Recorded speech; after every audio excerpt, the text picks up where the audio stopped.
Welcome back to the deep dive. You've sent us the source material, including a really detailed research report from Compasscope, and we've distilled it all down. We have. And today we are focusing on Skyworks Solutions. That's ticker SWKS, a company that is just, absolutely critical to modern wireless communication. It really is. But they also walk one of the tightest ropes in the entire semiconductor industry. That's a perfect way to put it. Skyworks is a specialist.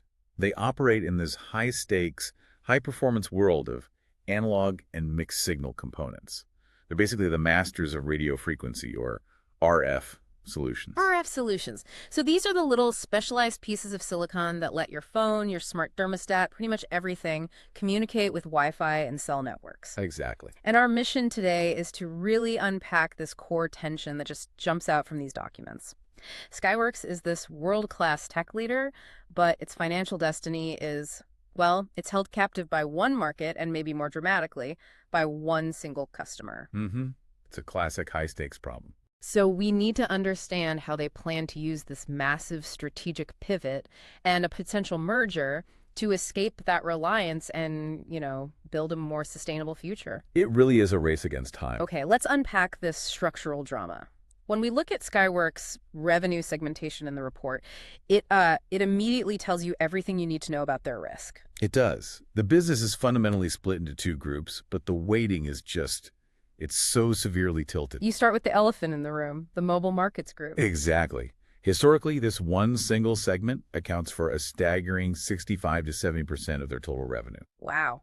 And this is where they sell the RF front-end components for smartphones. That's the one. And for those of us who don't spend our days studying silicon architecture, what exactly is an RF front-end component? So think of it as this highly sophisticated translator that sits right behind your phone's antenna. Okay. When you send or receive data, those signals are messy, they're complex, they operate on different frequencies, especially with 5G. Skyworks components, so we're talking power amplifiers, switches, filters, they clean that signal up, they amplify it efficiently, and they make sure your phone is communicating clearly. So it's very specialized work. The report mentioned they use exotic materials like gallium arsenide. They do. It's not easy to work with. That sounds incredibly valuable.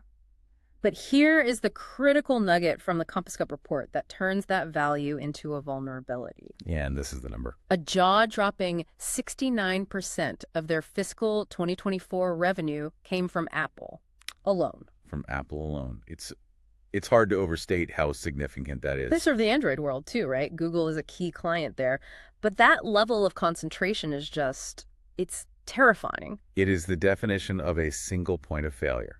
Supplying Apple gives you massive volume, sure, but it puts Apple completely in the driver's seat. On pricing, on strategy, on everything. On everything. It's like being a star baker whose entire business relies on selling 70% of your bread to one restaurant chain. And if that chain changes its menu? Or decides to start baking its own bread in-house, your business model just implodes overnight. That context makes their other business, the Broad Markets Group, look like the company's lifeboat. It is. It's their entire diversification strategy wrapped up in one segment. This accounts for the other 30 to 35% of revenue. So what are the key areas they're chasing here? They're strategically hunting 4 high-growth areas. First is Wi-Fi connectivity. Okay. They're pushing hard into Wi-Fi 7 adoption and are already designing for Wi-Fi 8. And second? Second is automotive electronics, which is just booming with telematics, infotainment, and especially power management for EVs. Right.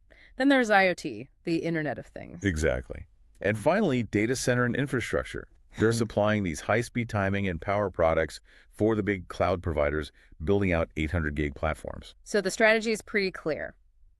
Scale the 30% segment to offset the massive risk in the 70% segment. That's the plan. But if those broad markets are so attractive, and the report says their margins are actually above the corporate average, why are they stuck at only 30%? And that's the core challenge, isn't it? They are trying to grow quickly, but they're competing against established behemoths in those markets. They're playing catch-up. I see. So scaling takes time and a ton of investment. Exactly. And this imbalance is precisely what creates their unique competitive dilemma. It really defines the entire landscape for them. Okay, so let's talk about that. Their competitors. Skyworks' inherent strengths are real. Their RF expertise and manufacturing scale, that's undeniable. They can produce these complex parts at a huge scale. Hundreds of millions of them. using those specialized materials like gallium arsenide that are really difficult for competitors to match. They're the specialists that Apple turns to for the hardest RF problems. They sound like the gold standard for pure RF tech. But that expertise just seems to be drowning in these vulnerabilities you mentioned. It is. So what's the single biggest threat in that mobile segment besides just the reliance on Apple's volume? It's the potential for content loss. And this is where the vulnerability becomes immediate and really scary. Content loss. So that means even if Apple sells the same number of iPhones, Skyworks' revenue per phone goes down. Precisely. The sources highlight a severe risk here. The RF content Skyworks provides could fall to just $7 per device in the iPhone 17. $7, what was it before? Well, it's down from $9 expected in fiscal 2025, and it was as high as $12 in prior years. That is a material ticking time bomb. Why is Apple doing this? Are they just finding cheaper parts, or is it something else? It's a bit of both, but it's primarily integration. As phones get more complex, Apple and others prefer integrated solutions. Fewer components, less space, more predictable performance. So this content loss is a direct result of Apple maybe sourcing from somewhere else or even bringing it in-house. That's the risk. It signals that Skyworks could be reduced to a supplier of last resort for only the hardest components, which just kills their pricing power. And if you can't control pricing, you're in a terrible spot. So let's compare them to the Goliaths they're up against. How does Skyworks stack up against, say, Broadcom? Broadcom, or AVGO, has vastly superior diversification. They're in AI, software, networking. RF is just one piece of their puzzle. They have tremendous cross-product synergies and are just insulated from the ups and downs of the handset market. And then there's Qualcomm, QCOM. Their whole game is integration, right? Precisely. Qualcomm offers these integrated solutions. They bundle the RF package directly with their modem and their main processor, the SOC. So for a phone maker, it's just simpler and cheaper to buy the whole package from one place. It often is. It reduces complexity for the handset maker, which is a massive competitive advantage for Qualcomm. And what about Texas Instruments, TXN? Texas Instruments is the ultimate counterpoint. They operate in these fundamentally different, stable, low cyclicality analog markets. They are practically untouchable by the volatility of the wireless RF market. So the conclusion is pretty tough. Skyworks is this brilliant specialist. But it's constantly getting squeezed by giants that have either massive vertical integration like Qualcomm or broad strategic diversification like Broadcom, or just operate in far more stable markets like TXN. It sounds like they're painted into a corner. So if that's the diagnosis, what's the cure? How do they pivot while trying to stop the bleeding in that 70% mobile core? Well, they're executing a dual strategy. In mobile, they're trying to leverage the continued complexity of 5G. Okay. And the push for more AI in phones to try and win back some of that content. They're fighting tooth and nail against that reduction plan. And they're focusing on the premium Android space, too, you mentioned. Right, specifically their deep relationship with Google, where performance and quality are valued over just cutting costs. But the real long-term hope, it seems, rests entirely on the broad market's diversification. It has to. They need to capitalize on Wi-Fi 7 and 8, turn those record automotive numbers into foundational revenue, and ride the recovery in the data center market. It really is like trying to run a marathon while carrying weights. It's brutally difficult. Scaling a 30% segment quickly enough to offset a potential 20% content drop in your 70% segment. That takes years of R&D and a lot of capital. And this difficulty, this challenge, it leads directly to the massive catalyst everyone is talking about now, the pending Qorvo merger. Yes. This is the big bet that says if we can't grow fast enough on our own, we have to buy scale. Precisely. The goal is simple, but revolutionary. You merge two of the few remaining pure-play RF specialists. To achieve what? Scale. Massive scale, huge cost efficiencies, revenue synergies, and critically, to gain enough collective pricing power to finally stand toe-to-toe with Broadcom and Qualcomm. So creating an RF supergiant that can demand better terms, the logic makes perfect sense on paper. It does. But success all hinges on one thing: execution. And that brings us to execution risk. And this is where we shift from strategy to reality. The risks facing Skyworks are profound. It all starts with that Apple dependence. It does. If Apple accelerates its own modem development, or if that content loss in the iPhone 17 is worse than the projected $7, the impact on Skyworks is immediate and catastrophic. And then you compound that ever-present Apple risk with all the uncertainty around the Qorvo merger. Exactly.